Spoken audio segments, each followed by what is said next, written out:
ग मा मा मा ग मा मा ग रे ग रे सा।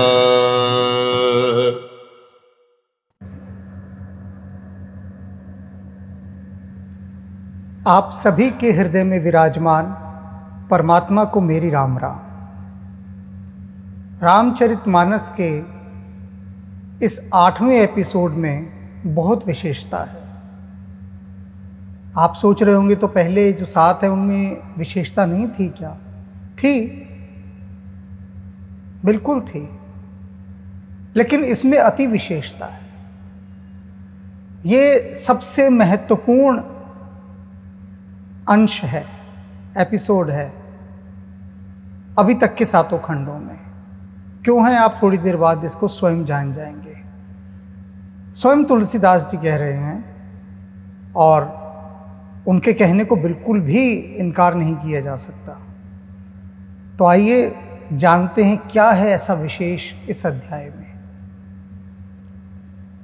बहुर बंद खल गन सति भाए, जे बिन काज दहि नहीं बाएं, पर हित हानि लाभ जिन केरे, उजरे हर्ष विषाद बसेरे।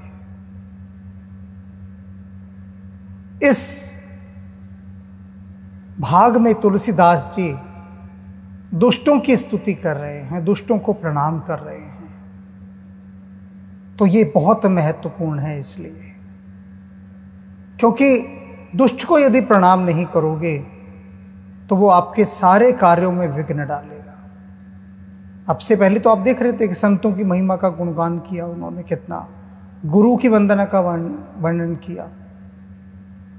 संतों का, गुरु का, परमात्मा का, देवी देवताओं का, सभी का गुणगान तुलसीदास जी करते आ रहे हैं। और अब आकर वो जिन शब्दों में दुष्टों का गुणगान कर रहे हैं, दुष्टों को नमस्कार कर रहे हैं, उसकी पहली पंक्ति सुनकर ही आप आश्चर्यचकित हो जाएंगे। क्या कहते हैं? बहुर बंदी खल गन सति भाए, कि मैं जो दुष्ट भाव हैं, दुष्ट भाव वाले जो व्यक्ति हैं, खलनायक शब्द आपने सुना होगा ना, तो जो खल हैं, दुष्ट हैं, उन दुष्ट गणों को सत भाए, मैं सच्चे भाव से प्रणाम करता हूं। जितने भी हैं, बहुत प्रकार के दुष्ट होते हैं, तो सभी दुष्टों को, अब जो यहां पर रेखांकित अंडरलाइन करने वाली बात है वो यह है कि कह रहे हैं सत भाए, सच्चे भाव से कह रहे हैं, बिल्कुल मैं हृदय से, सच्चे भाव से, हृदय से मैं उन दुष्टों को नमस्कार कर रहा हूं। संतों को प्रणाम किया, गुरुजनों की वंदना की, देवी देवताओं को मनाया। कहीं पर भी ये पंक्ति तुलसीदास जी ने नहीं कही कि मैं सच्चे भाव से परमात्मा की, गुरु की या संतों की महिमा का गुणगान कर रहा हूं, कहीं नहीं कहा। लेकिन जब दुष्टों की बारी आ रही है तो अति विनम्र होकर कह रहे हैं कि मैं सच्चे भाव से, बिल्कुल हृदय के सच्चे भाव से। ये सच्चे भाव उनको कहना पड़ा, क्योंकि दुष्ट विश्वास नहीं करता ना। जब तक उसके सामने 1000 कस्में न खाओ, आप वचन ना भरो, तब तक उसको भरोसा ही नहीं आता।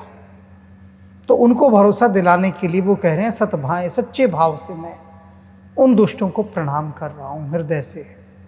क्यों कर रहा हूं? जे बिन काज दहिने हूं बाएं, जो बिना किसी कारण के, विदाउट एनी रीजन, अकारण द्वेष करते हैं। दहिने हूं बाएं, दहिने हूं बाएं माने उल्टे हो जाते हैं, बिना किसी कारण से, बिना सोचे विचारे, प्रतिकूल आचरण। दहिने हूं बाएं, दायां और बायां कहते हैं ना, तो जो सच्चे काम कर रहे होते हैं आदमी, उनके वो विपरीत हो जाते हैं, उनके विरुद्ध हो जाते हैं, बिना किसी कारण के उनको नुकसान पहुंचाने लगते हैं। कुछ नहीं कह रहा होता एक अच्छा भला सीधा आदमी, लेकिन दहिने हूं बाएं, वो उसके विलोम, उसके विपरीत हो जाते हैं दुष्ट लोग। तो ऐसे दुष्ट लोगों को मैं सच्चे भाव से प्रणाम कर रहा हूं। और क्या विशेषता है उनकी, दुष्ट लोगों की? उनके गुण बता रहे हैं। पर हित हानि लाभ जिन केरे, उनकी विशेषता क्या है? परहित हानि लाभ जिन्हें केरे। परहित, दूसरे का अगर भला होता हो तो हानि तेरे, उनकी हानि होती है, यानी दूसरों के सुख में उनका दुख छिपा होता है। ऐसे दुष्ट लोग, अगर कोई व्यक्ति सुखी है, संपन्न है, चैन से रह रहा है, तो ये उनके लिए बड़े दुख का कारण होता है।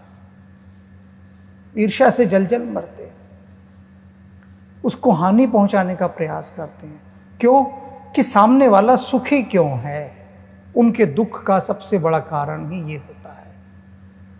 और पर हानि में ही उनका लाभ छिपा है। दूसरे का जितना नुकसान होगा, जितना अधिक वो दुख पाएगा, कष्ट पाएगा, उतना अधिक ये खल लोग, ये दुष्ट लोग सुखी होते हैं। अब देखिए, सबके सुख और दुख की मान्यताएं अलग अलग होती हैं। कोई व्यक्ति इसलिए सुखी होता है कि दूसरे को कष्ट ना हो, दूसरे को दुख से बचा सके। ऐसे संत हैं, ऐसे मुनि हैं, उनका एक वर्ग है जो पानी भी फेंकेंगे ना अगर, तो ऐसे हाथ फैलाकर फेंकते हैं कि कहीं चींटियां ना मर जाएं नीचे। चलते हैं तो बचा के देखकर कि कहीं चींटियों तक को नुकसान ना पहुंच जाए। कितनी बड़ी संवेदनशीलता है। और ऐसे भी लोग होते हैं जो बिना किसी कारण से, आपने समाचार सुने होंगे, विदेशों में तो बहुत होते हैं ये, कि एक व्यक्ति ने गोली चला दी बिना किसी कारण के और आसपास खड़े बहुत सारे लोगों को मार डाला। कोई कारण नहीं था, अकारण। अभी ऊपर कहा ना उन्होंने, जे बिनु काज दही नेहु बाएं, बिना किसी कारण के जो दूसरों के विपरीत हो जाते हैं, नुकसान पहुंचाते हैं। अब ऐसे मनोरोगी, ऐसे मनोवृत्ति के खल दुष्ट लोग जो अकारण ही संसार का नाश कर देते हैं, संसार को विनाश की ओर धकेल देते हैं। हमारी भारतीय मान्यता में क्या है? सर्वे भवन्तु सुखिनः, सर्वे सन्तु निरामया, सर्वे भद्राणि पश्यन्तु मा कश्चित् दुर्भाग् भवेत्। ये स्वामी विवेकानंद अक्सर इसका बड़ा गायन किया करते थे। तो पूछा था एक बार विदेशियों ने कि आप ये क्या जो मंत्र है गाते हैं, इसका अर्थ क्या है? तो उन्होंने बताया कि हम भारतीय सर्वे भवन्तु सुखिनः, ये कामना करते कि संसार में सब लोग सुखी हों। सर्वे सन्तु निरामया, सभी निरोग हों, किसी को रोग ना हो।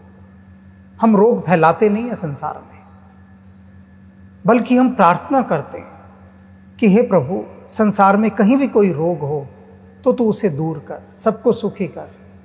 सर्वे भद्राणि पश्यन्तु, सब लोग अच्छा देखें, अच्छे हों। मा कश्चित् दुर्भाग् भवेत्, किसी को कोई दुख ना हो। कहते ये हमारी भारतीयों की मान्यता है, क्योंकि हम वसुधैव कुटुंबकम, पूरे संसार को अपना परिवार मानते हैं। तो क्या आप चाहेंगे कि आपके परिवार का कोई सदस्य, आप जानबूझकर उसको रोगी बनाएंगे क्या? क्या आप अपने परिवार के किसी सदस्य को विष देंगे क्या? या आप चाहेंगे कि आप ठीक रहें, आपके परिवार के सब सदस्य विष के प्रभाव से रोगी हो जाए, रोगग्रस्त हो जाए? क्या ऐसा आप चाहेंगे? बिल्कुल भी नहीं चाहेंगे। कौन चाहेगा कि वो अपने परिवार को विष दे? लेकिन संसार में ऐसे लोग हैं जो चाहते हैं वे तो ठीक रहें, बाकी पूरे संसार को वो विष दे देते हैं। तो ऐसे दुष्ट जनों को तुलसीदास जी प्रणाम कर रहे हैं, हृदय से, सच्चे हृदय से। खाए उन्होंने सद्भाव, संतुष्ट कर रहे हैं उनको प्रणाम करके, उनके अहंकार को। क्योंकि अगर आप सज्जन को एक बार को प्रणाम ना करें, सता भी दें, तो भी वो आपका नुकसान नहीं पहुंचाएगा। एक भले आदमी का एक गुण होता है, आप उसके साथ कितना बुरा कर लें, वो आपको कभी प्रतिदान में बुरा नहीं देगा। गाय को आप लाठियों से पीटिए, कोड़े मारिए, हंटर मारिए, और उसके बाद भी गाय आपको दूध ही देगी, आपको कभी वो विष नहीं देगी गाय। तो गाय प्रतीक है सज्जनता की पराकाष्ठा का। दिव्यता का, देवत्व का। ममता ही देगी वो सदा। तो सज्जन के साथ आप कुछ भी कर लीजिए, वो आपका अहित नहीं करेगा। लोग बड़े कॉन्फिडेंट होते हैं, कहते हैं अरे उसको छोड़ो, वो तो भला आदमी है, वो कुछ नहीं कहेगा। हाँ, उसको नाराज नहीं करना, क्योंकि वो बड़ा खुर्राट आदमी, बड़ा बददिमाग आदमी है वो। उसको भैया ठीक राजी रख के चलना है। संसार की रीत है कि जो जितना दुष्ट होगा, लोग उसको उतना प्रसन्न रखने का प्रयास करते हैं। हानि पहुंचा देगा बिना किसी कारण के, जैसे यहां पहुंचा रहा है। और क्या है? उजरे हर्ष विषाद बसेरे। उसका हर्ष किसमें होता है? उस दुष्ट आदमी का उजरे, कि सब लोग उजड़ जाएं, नष्ट हो जाएं, दुखी हों, बेघर हो जाएं, इसमें उसका हर्ष छिपा होता है। और विषाद बसेरे, अगर वो बसे रहेंगे, सुखी रहेंगे, सुखपूर्वक रहेंगे, तो उसको बड़ा दुख होता है, बड़ा विषाद होता है कि लोग इतने सुखी क्यों हैं। यही उसके सबसे बड़े दुख का कारण रहता है। तो इस भाव के, इस प्रकृति के लोग जो होते हैं, उनको तुलसीदास जी सर्वप्रथम प्रणाम कर रहे हैं। आप में से कुछ सोच भी रहे होंगे कि बिना किसी कारण के कोई किसी को क्यों नुकसान पहुंचा सकता है। ये बड़ी रेखांकित करने वाली पंक्ति है, अंडरलाइन करने वाली, कि जे बिनु काज दहीने हो पाए, बिना किसी कारण के। ये बार बार मैं इस बात को क्यों दोहरा रहा हूं? क्योंकि ये समझ लेनी बहुत जरूरी है। अनेक प्रकार के दुष्ट होते हैं, इस बिना किसी कारण के जो दूसरे का नुकसान पहुंचाते हैं। उसके मैं कुछ उदाहरण आपको बता रहा हूं, उससे कुछ प्रकृतियों का एक, जिसको कहते हैं, वर्गीकरण हो जाएगा। काइंड्स ऑफ विलेन, कितने प्रकार के दुष्ट होते हैं। सामान्य दुष्ट आप देखिए, आपने देखा होगा कि कोई व्यक्ति पेड़ के पास खड़ा है, बीड़ी सिगरेट फूंक रहा है, नहीं भी फूंक रहा हो, छोड़ लो, जाने दो, यूं ही खड़ा है, और उसके पास में से मधुमालती की एक बेल उसके सिर के पास से गुजर रही है, फूलों से लदी हुई। वो क्या करता है? खाली खड़ा है, या बस का इंतजार कर रहा है, या किसी और का इंतजार कर रहा है, या यूं ही खड़ा है। वो खड़ा खड़ा पत्ते लेगा, उसके खींचेगा, तोड़ेगा, फेंकेगा, खींचेगा, तोड़ेगा, फेंकेगा। फूल लिए, तोड़े, ऐसे मरोड़े, फेंक दिए। सामान्य आपने देखा होगा, और हो सकता है बहुत बार खुद आपने भी ऐसा किया हो कि आप खड़े हैं किसी पेड़ के पास, किसी लता के पास, किसी पौधे के पास, और उसका पत्ता बस यूं ही तोड़ दिया और मसल के और फेंक दिया। आपको पता भी नहीं होगा कि ये क्यों हुआ, लेकिन प्रत्येक व्यक्ति के भीतर एक राक्षस बैठा है। जो संत हैं, दिव्यात्माएं, उनके भीतर भी होता है राक्षस वो, लेकिन वो 0.1%, 99.9% सत्गुण होता है। 0.1%, 0.1% वो डेविल होता है, जिसका कोई मायने नहीं होता। वो सिर्फ यूं ही पड़ा होता है बस, बेजान, संतों के हृदय में 0.1%। लेकिन कईयों में प्रतिशत बड़ा होता है। तो अभी जो मैं कह रहा था कि आपने खुद देखा होगा कि कई बार यूं ही पत्ते तोड़ देता आदमी खड़ा खड़ा बैठा। उससे पूछो, या हम ही स्वयं पूछिए अपने आप से कि हमें ये पौधा क्या कह रहा था? क्या इसने हमें गाली दी? क्या कोई बद्दुआ दी? क्या इसने मुंह चिढ़ाया? क्या कोई बदतमीजी की पौधे ने हमारे साथ? कुछ भी तो नहीं किया, लेकिन हमने उसका पत्ता तोड़ा और मसल के उसे फेंक दिया। कुछ भी नहीं किया, बस। क्यों किया? क्योंकि भीतर का वो जो राक्षस है, वो जो दुष्ट है, वो राक्षस ये देख रहा है कि कोई बड़ा नुकसान तो मैं कर नहीं सकता। अब किसी इंसान को तो मार नहीं सकता, मारूंगा तो बहुत सारे पचड़ों में पड़ूंगा, तो इस पत्ते को ही नष्ट कर दो, विध्वंस। तो भीतर का जो वो जो राक्षस है, वो सुख पाना चाहता है, कुछ कुचल कर, कुछ नष्ट करके, कुछ मसल देकर। तो उसको मसल दिया और तृप्त हुआ कि चलो पत्ते को ही मारा मैंने, किसी को मारा तो सही। दैनिक जीवन में भी आपने देखा होगा, फिल्मों में तो खूब देखा होगा कि एक विलन है, वो घोड़ों पर आ रहा है और एक किसान के खेत में घुस गया, उसकी फसल नष्ट कर दी। किसान कुछ बोलता है तो उसको हंटर मारे, फिर कैमरा घूमता है कि एक घड़े बनाने वाला है, वो उसके घड़े तोड़ देता है सारे बिना किसी कारण के, हंसता है और उसको पीटता है। इस तरह के बहुत सारे उदाहरण बिखरे पड़े हैं चारों तरफ कि दुष्ट किस प्रकार से सज्जनों को या निरीह को या दीनहीन आदमियों को सताते हैं। तो ये आपने पत्ते वाला उदाहरण देखा। अब इससे थोड़ा और आगे आ जाइए, दुर्योधन पर चलते हैं। बिना किसी कारण के नुकसान पहुंचाने वाला। अभी यही एक पंक्तियां ऐसी हैं जो आगे नहीं बढ़ने देंगे। इसको समझना बहुत जरूरी है। दुर्योधन ने बचपन में भीम को विषाक्त भोजन दिया और वो जहरीला खाना खाने के बाद भीम बेहोश हो गया और उसके हाथ पैर बांध के गंगा में फेंक दिया मारने के लिए। अभी दुर्योधन बच्चा ही है, लेकिन बचपने में भी उसके भीतर का जो दुष्ट राक्षस है वो हत्याएं करने के लिए पूरी तरह से प्रशिक्षित होना चाह रहा है, ट्रेनिंग ले रहा है अपनी वो पूरी। कोई पूछे भीम का कसूर क्या है, क्यों भीम को वो गंगा में फेंक रहा है? क्योंकि दूसरे के सुख में उसका सबसे बड़ा दुख है। पांडवों को सभी चाहते हैं, क्यों चाहते हैं? संस्कारी हैं, सभी का आदर करते हैं, किसी से बदतमीजी नहीं करते और सदा विनम्र रहते हैं, गुणवान हैं। तो पांडवों के इतने गुण देखकर वो बेचैन हो जाता है और सभी दुष्ट सज्जनों के गुणों से बड़ी ईर्ष्या करते हैं। आप ये मत समझिएगा कि संसार बुराइयों से चिढ़ता है, नहीं। यदि आप बहुत प्रतिभाशाली हैं, बहुत आप में गुण हैं, तो संसार के ऐसे दुष्ट लोग आपके उन गुणों के चलते आपसे ईर्ष्या करते हैं।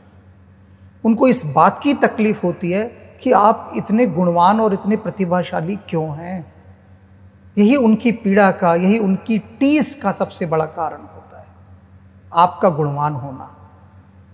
तो व्यक्तियों के गुणों के चलते भी, बल्कि गुणों के चलते ही ज़्यादातर ईर्ष्या और द्वेष पैदा होते हैं। तो ये दुष्टों का स्वभाव था।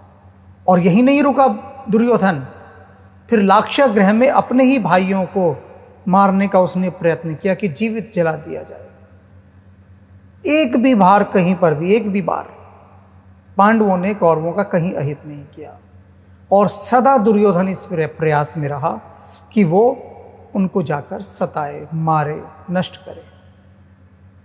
और इसीलिए तुलसीदास जी कहते हैं कि बहुर बंद खल गन सत्य भाई। मैं सच्चे भाव से ऐसे दुष्ट लोगों को नमस्कार करता हूं जो बिना किसी कारण के दूसरों को सताते हैं, दूसरों के उजड़ने में ही जिनका सुख बसा है और दूसरों के लाभ में ही जो अपनी सबसे बड़ी हानि समझते हैं। ऐसे दुष्टों को मैं प्रणाम करता हूं। अब अगली पंक्तियों पर आते हैं। हरिहर जस राकेश राहु से, पर अकाज भट सहस भाव से, जे पर दोष लखही सहसाखी, पर हित घृत जिन्हीं के मन माखी। देखिए जी, हरिहर भगवान विष्णु, हर माने शिव और भगवान शिव, जस राकेश राहु से। भगवान राम भगवान विष्णु के अवतार कहे गए हैं और इन्हीं भगवान राम को राक्षसों से अपनी यज्ञ की रक्षा के लिए विश्वामित्र जी लेकर गए थे। क्यों लेकर गए थे, वही बात यहां आ गई है। हरिहर जस राकेश राहु से, कि जहां पर भी ईश्वरीय चिंतन हो रहा होता है वहां पर ईश्वरीय चिंतन रूपी पूर्णिमा के चंद्रमा के समान जो वो यश गाथाएं चल रही हैं, उनके लिए ये राहु के समान पैदा हो जाते हैं। दुष्ट लोग विघ्न डालते हैं, वहां पर यज्ञ को विध्वंस करते हैं। क्या कर रहे थे राक्षस? ऋषि मुनि यज्ञ कर रहे थे, ईश्वरों की स्तुति करते थे, प्रार्थना करते थे, साधना करते थे और राक्षस उनको आकर मार डालते थे।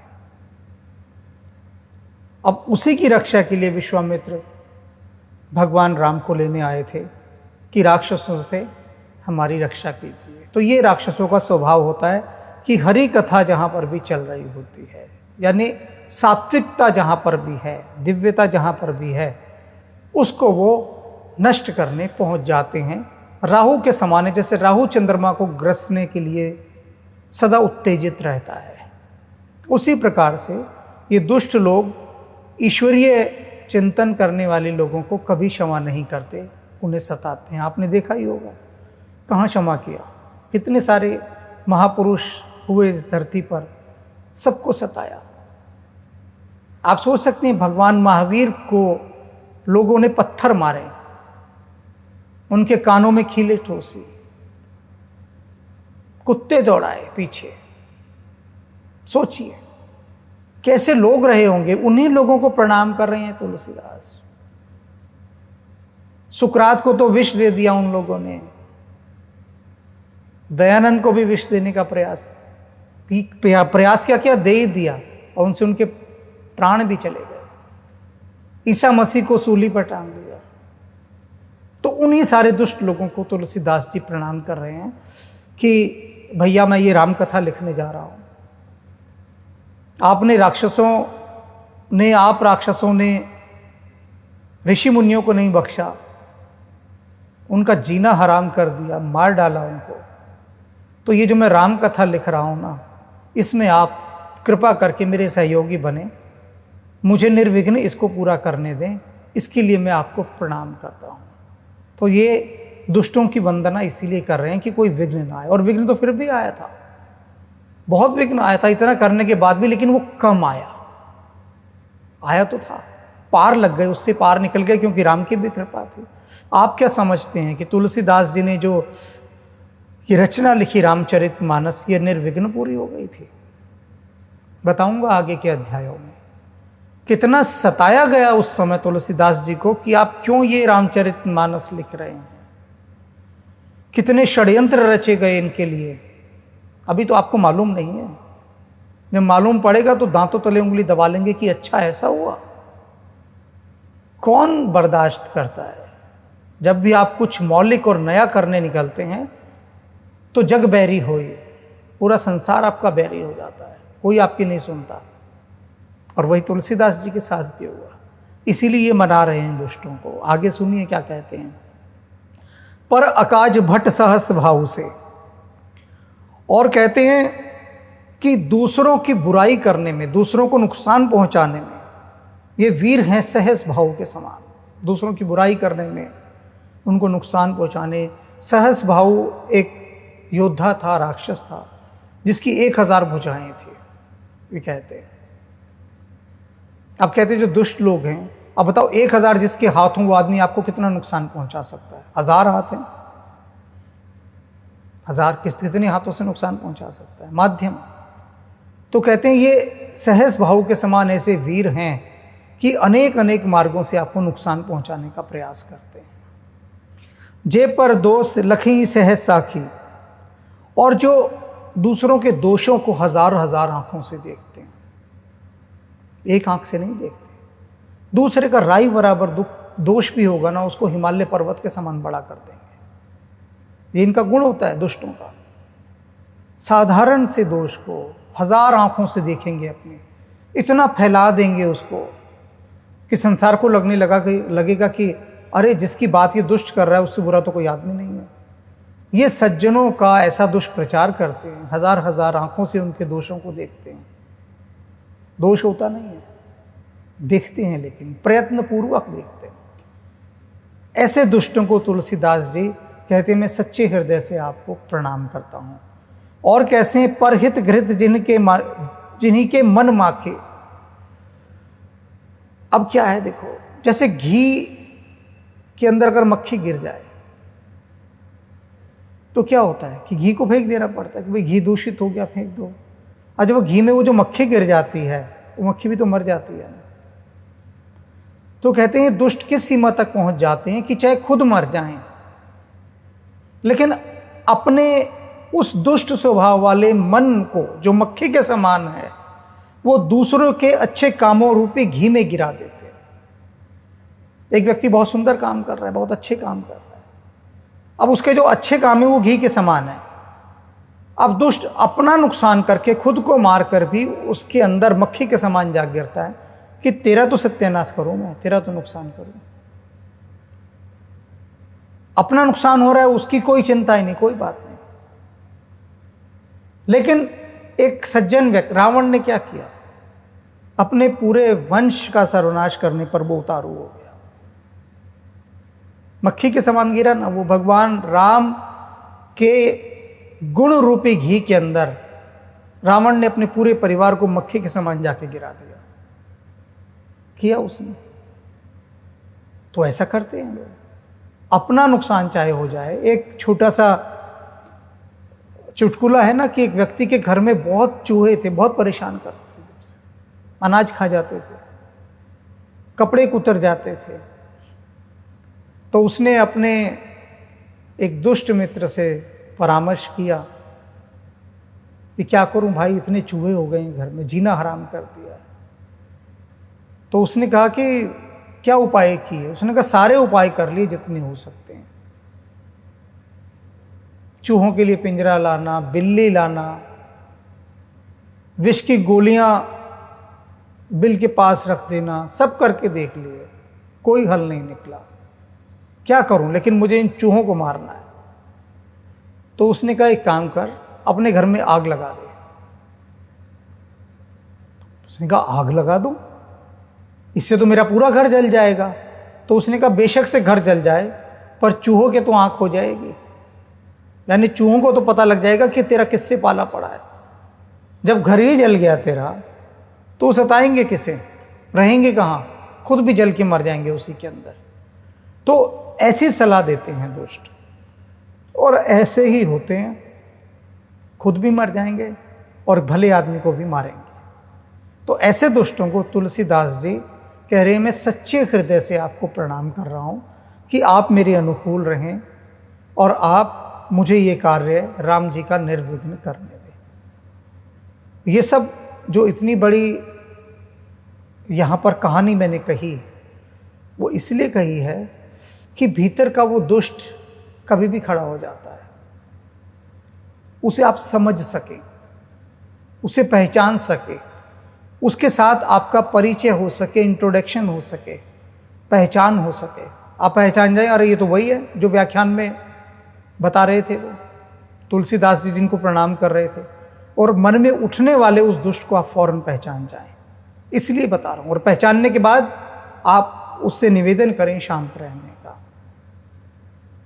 जब आप पहचान ही जाएंगे तो फिर वो शांत होगा ही। सारी गड़बड़ी होती है, हम उसे पहचान नहीं पाते। वैसे मैंने भी कहा ना आपको, आप खड़े हैं पौधे के पास और पत्ते तोड़े जा रहे हैं और उसे नष्ट किए जा रहे हैं, और आपको पता ही नहीं ऐसा हो रहा है। कौन कर रहा है, कौन सा सिस्टम आपका सक्रिय हो गया, कौन ऐसी चीज एक्टिवेट हो गई अंदर कि जिसने खड़े खड़े नुकसान करना शुरू कर दिया और कुछ पता भी नहीं। तो वो समझ पैदा हो, इसलिए इस बात को इतना विस्तार देना बहुत आवश्यक है। आगे कहते हैं, जे कृसान रोष महिषेषा। अब कहते हैं कि जिनका जो क्रोध है, महिषेषा माने यमराज के समान है। इन दुष्टों का जो क्रोध होता है ना, जैसे यमराज होते हैं, प्राण लेकर ही जाएंगे, ऐसे इन दुष्टों का क्रोध होता है महिषेषा। जे कृसान रोष महिषेषा, दूसरों को जलाने के लिए, दूसरों को ताप देने के लिए, दूसरों को कष्ट देने के लिए। उदाहरण मैंने ऊपर बताया था, दुर्योधन का उदाहरण हो गया, राक्षसों का उदाहरण हो गया, कंस का उदाहरण हो गया। अब सोचिए, कंस अपनी ही बहन के नवजात शिशुओं को मार रहा है, उनकी हत्या कर रहा है। वही बात आ गई ना, रोष महिषेषा, जिनका क्रोध यमराज के समान है। कंस का क्रोध देखिए आप, दया, ममता, करुणा, सब चीज गायब। बस पता लगना चाहिए कि संतान का जन्म हुआ और उसको तत्काल मार देना और अपने हाथों से मारना। आप कर सकते हैं ऐसा? सोच के देखिए। अगर अंतर पता लगाना हो तो आप सोच के देखिए, आप अपनी बहन के पैदा हुए बच्चे को क्या भूमि पर पटक कर मार सकते हैं? सोचिए। आप कहेंगे हम तो सोच भी नहीं सकते, हम तो बल्कि सेवा सत्कार में तत्पर रहेंगे, हॉस्पिटल में जाएंगे। और चलिए कोई आपको ये भी कह दे कि आपकी बहन का जो पुत्र होगा या संतान होगी वो आपकी मृत्यु का कारण बनेगी, कोई आपको ये कह जाए, क्या उसके बाद भी आप मार सकेंगे? सेल्फ वैल्यूएशन, अपना खुद मूल्यांकन कीजिए, क्या आप ऐसा कर सकते हैं? लेकिन कंस ने किया और काफी मारे, कहीं भी नहीं पसीजा। तो उन्हीं के लिए कह रहे हैं तुलसीदास जी, तेज कृसान रोष मही शेषा, जिनका जो तेज है, क्रोध है, वो साक्षात अग्नि के समान है जो जलाकर राख कर देता है, जैसे कंस का था।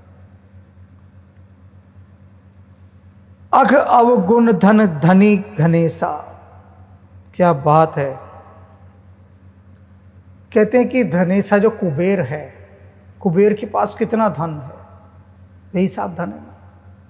वैसे इन दुष्टों के पास भी बेहिसाब धन होता है। किसका? पाप और अवगुणों का। अघ अवगुण, पापों का और अवगुणों की बेशुमार दौलत इनके पास होती है, कोई कमी नहीं होती। आपने कंस में देख लिया ये सब। और इस तरह से इतिहास में न जाने कितने कितने उदाहरण हैं जिन्होंने करोड़ों लोगों को मार डाला, करोड़ों लोगों को, हजारों और लाखों की तो हम बात ही नहीं कर रहे। और उनके हृदय पर इतनी सी रेखा नहीं खींची। और एक और मैंने वो मुनि भी बताए जो चींटी ना मर जाए इसको लेकर भी सजग रहते हैं। और एक लोग तरफ वे लोग हैं कि करोड़ों लोग मर जाएं उसके बाद भी वो अपनी डाइनिंग टेबल पर बैठकर सिगरेट पीते हैं, शराब पीते हैं और प्रसन्न दिखाई देते हैं खूब। पूरे संसार को वो नरक की अग्नि में धकेलने के बाद भी बड़े सुखी होते हैं। ऐसे दुष्टों को तुलसीदास जी सच्चे हृदय से प्रणाम कर रहे हैं। उदय केत समहित सबही के, और कहते हैं उदय केत समहित सभी के। अगर लोगों के भलाई हो रही हो, लोग सुखी हो रहे हो, अच्छे हो रहे हो, तो वे धूमकेतु के समान, पुच्छल तारे के समान वहां से गुजरते हैं। पुच्छल तारा सब कुछ नष्ट कर देता है जिसके पास से गुजर जाए। तो पुच्छल तारे के समान वो अपशुगन से भरे हुए होते हैं।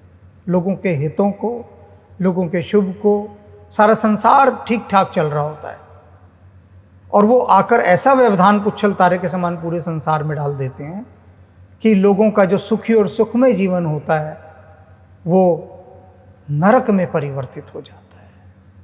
लोग दुख और त्राही त्राही से चिल्लाने लगते हैं। वो ऐसा व्यवधान संसार के लिए खड़ा कर देते हैं, प्रकट कर देते हैं। ऐसे दुष्टों को तुलसीदास जी सच्चे हृदय से नमस्कार कर रहे हैं, प्रणाम कर रहे हैं, उनकी स्तुति कर रहे हैं, उनको मना रहे हैं। कुंभकर्ण सम सोवत नीके, अब क्या कहते हैं? कुंभकर्ण सम, कुंभकर्ण के समान, सोवत नीके, यदि ये सोते रहें, नीके माने संसार की भलाई होती है। कुंभकर्ण जागेगा, राक्षस है तो क्या करेगा? तबाही करेगा ना।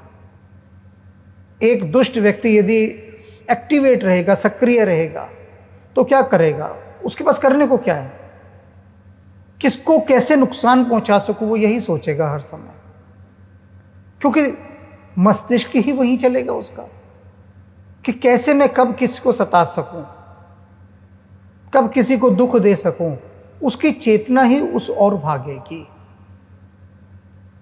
वो और कुछ कर नहीं सकता। अगर एक शस्त्र जो है वो क्षत्रिय के पास है तो क्षत्रिय उसको लोगों की भलाई के लिए इस्तेमाल करता है, निर्बलों की रक्षा के लिए इस्तेमाल करता है। क्षत्रिय का जो शस्त्र है वो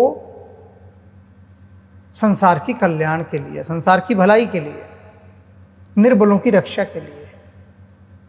वो किसी को मारता नहीं फिरता। शस्त्र, अगर सेना के पास शस्त्र होते हैं, बताइए, सेना क्या करती है? सेना माने सज्जन और परोपकारी लोग। तो सेना उन शस्त्रों से रक्षा करती है ना हम सबकी। कोई सेना अपने ही देश में घुस के अपने ही नागरिकों को थोड़ी ना मारती है। लेकिन जिन दुष्टों के पास शस्त्र होते हैं वो क्या करते हैं? वो बेगुनाह लोगों को मार देते हैं। पर कही ना वो बात, जे बिनु काज दहीने हो बाएं। अब कुछ व्यक्ति हैं, बाजार में हैं, कुछ नहीं किया उन्होंने किसी का, आराम से अपना होटल में बैठे हैं, रेस्टोरेंट में बैठे हैं, और वहां पर वो लोग मार डालते हैं उनको विभिन्न प्रकार के शस्त्रों के साथ। क्यों किया ऐसा उन्होंने? क्योंकि उनको दूसरों को सताने में सुख मिलता है। अब इसके लिए संस्कृत में एक शब्द है पर पीड़न रति, जो इन सारी चीजों के लिए बताई गई है। तुलसीदास जी उन लोगों को, उन दुष्ट लोगों को नमस्कार कर रहे हैं जिनको पर पीड़न रति में सुख मिलता है। पर माने दूसरा, पीड़न माने सताना, रति माने सुख। पर पीड़न रति, दूसरे को सताने में जिसे सुख मिले। बहुत हैं संख्या ऐसी, बहुत हैं संख्या ऐसी। अगर ऐसी नहीं होती तो ये धरती कितनी सुंदर होती। आप सोच सकते हैं कि हर आदमी में अगर ये भावना हो, ये इतने बुद्ध, महावीर, राम, कृष्ण, कबीर, दादू, तिरुवल्लुवर, मीरा, सूरदास, फरीद, दादू, तुलसीदास, ये सब इतने संत आए, क्यों आए? इतने महापुरुष आए, सब कहते रहे अहिंसा परमो धर्म, सबसे प्रेम करो, सबसे प्रेम करो, सभी ने कहा। और कौन कहां किससे कौन प्रेम कर रहा है यहां? आप बताइए जरा। जो व्यक्ति निर्दोष लोगों को मार रहा है वो किसी न किसी धर्म को तो मानता है ना। उससे पूछो भाई तो किस धर्म को मानता है? वो बताएगा मैं अमुक अमुक धर्म को मानता हूं। तो उससे पूछो ठीक है, तो क्या तेरा धर्म ये कहता है कि निर्दोष लोगों को मार डालो या किसी को भी मार डालो? तो वो कहेगा नहीं, मेरा धर्म तो ऐसा बिल्कुल नहीं कहता। एक भी व्यक्ति संसार का धरती पर यह नहीं कहेगा कि उसका धर्म यह कहता है कि दूसरे को सताओ, दूसरे को मार डालो, दूसरे को कष्ट दो, दुख दो। तो फिर ये हो कहां से रहा है? कौन कर रहा है ये सब? जब कोई ये बात नहीं सिखा रहा तो कहां से ये बात आ रही है? भीतर की जो तामसिक वृत्ति है वहां से आ रही है, तमस। एक तो सात्विकता गुण कि किसी के इतना सा भी कष्ट हो तो आपकी आंखों से आंसू बह उठते हैं कि हाय उसको दुख हो रहा है। एक ये चित्तवृत्ति, इसको सात्विकता कहते हैं। और एक ये कि दूसरा प्रसन्न है, उसको देखकर आपकी छाती पर सांप लौट रहे हैं और आप सोच रहे हैं कि मैं कैसा उपाय करूं कि जिससे ये रोने लग जाए, दुखी हो जाए। ये तमस है, ये तामसिकता है। तो सारा गुणों का खेल है। जो तमस में जी रहा है उसको दुष्ट कहा गया, जो सात्विकता में जी रहा है उसे साधु कहा गया। तो इस गुण को पहचानना है और उसके अनुसार ही आपको इनका चयन करना है। पहचानने के बाद तो आज के बाद ये देखिएगा कि कहां कहां आपके भीतर वो दुष्ट अपनी आंखें खोलना चाह रहा है, अपने पैर पसारना चाह रहा है, आपके अंदर वो अपनी जगह बनाना चाहता है। उसको संभल जाइए तुलसीदास के इन वक्तव्यों के माध्यम से, क्योंकि निश्चित रूप से ऐसा होता है कि आप देखते हैं कि आपके आस पड़ोस का कोई भी, आप जहाँ सा काम करते हैं जिस संस्था में, वहाँ कोई आपसे अधिक योग्य है, प्रतिभाशाली है, तो आप ईर्ष्या से भर जाते हैं। त्यागिए उसे। वो मन जो ईर्ष्या से भर रहा है, उस मन को आड़े हाथों लीजिए, उस मन को खदेड़ दीजिए वहां से। बिल्कुल भी स्थान नहीं देना। किसी ने आपको कुछ कह दिया है और उसके बाद आपका एक मन आकर कहता है कि चलो उसका बुरा करते हैं, तो नहीं, उस मन को बिल्कुल सहयोग मत कीजिए। और वो मन केवल आपके भीतर से नहीं आता, आपके आस पड़ोस के लोग आपको बहुत भड़काते हैं कि देखा उसने आपके साथ ऐसा किया, उसने आपसे ये कहा, तो चलो उसका बुरा करो। आप ऐसा कर सकते हैं, आप ऐसा कीजिए, उसको सजा दीजिए। जब भी वो ऐसा कहे उसे सजा दीजिए,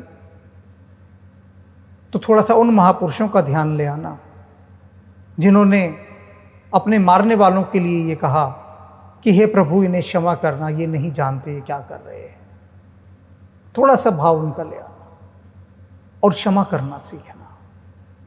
तो अंत में फिर से मैं भी इस प्रकार के सारे दुष्ट भाइयों को तुलसीदास जी के पीछे खड़ा होकर सच्चे भाव से प्रणाम करता हूँ कि वो मेरे अनुकूल रहें, और ये जो रामकथा जैसे तुलसीदास जी ने लिखी, इस प्रकार से वे सुनने वालों को, कहने वालों को, उन सब के अनुकूल रहें, उन पर अपनी कृपा की वर्षा करें। जो सुमिरत सिद्धि होई, गणनायक करि बर बदन, करऊ अनुग्रह सोई, बुद्धि राशि शुभ गुण सदन, मूक होई बाचाल, पंगु चढ़ई गिरिवर गहन, जासु कृपा सो दयाल,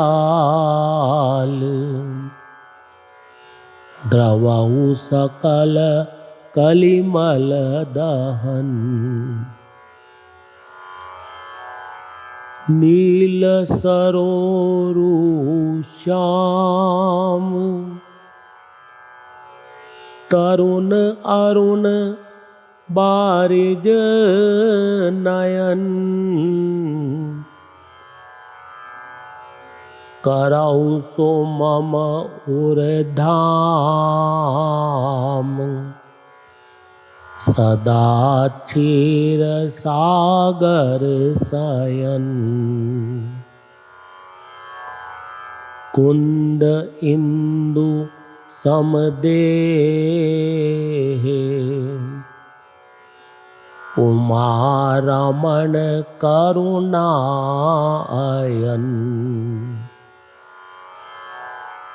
जाहि दीन परनेह, करहु कृपा मर्दन मयन, बंदौ गुरु पद कंज, कृपा सिंधु नर रूप हरि, महामोहतम पुंज, जासु वचन रवि कर निकर, यथा सुअंजन अंजिद्रग, साधक सिद्ध सुजान, कौतुक देखत शैल बन, भूतल भूरि निधान,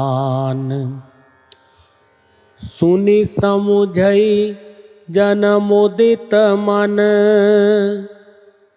मज्जई अति अनुराग, लहई चारि फल अछत तनु, साधु समाज प्रयाग, बंदौ संत समान चित, हित अनहित नहीं कोई, अंजलिगत शुभ सुमन जिमी, सम सुगंध कर दोई। संत सरल चित जगत हित, जानि सुभाउ सनेहु। बाल विनय सुनि करी कृपा, राम चरण रति देहु। उदासीन अरिमीत हित, सुनत जरई खलरीति। जानी पानी जुग जोरी जन, विनती करई सपरीति। जड़ चेतन गुण दोष में, विश्व कीन करतार। संत हंस गुण गही पै, परिहरि बारी विकार।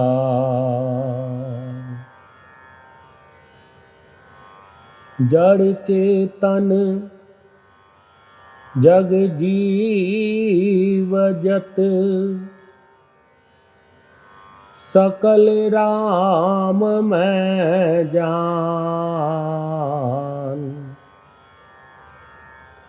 बंदहु सबके पद कमल, सदा जोरी जुग पान। देव दनुज नर नाग खग, प्रेत पितर गंधर्व। बंदौ किन्नर रजनिचर, कृपा करऊं अब सर्व। भाग छोट अभिलाषु बड़, करऊं एक विश्वास। पैहै सुख सुनि सुजन सब, खल करे हई उपहास।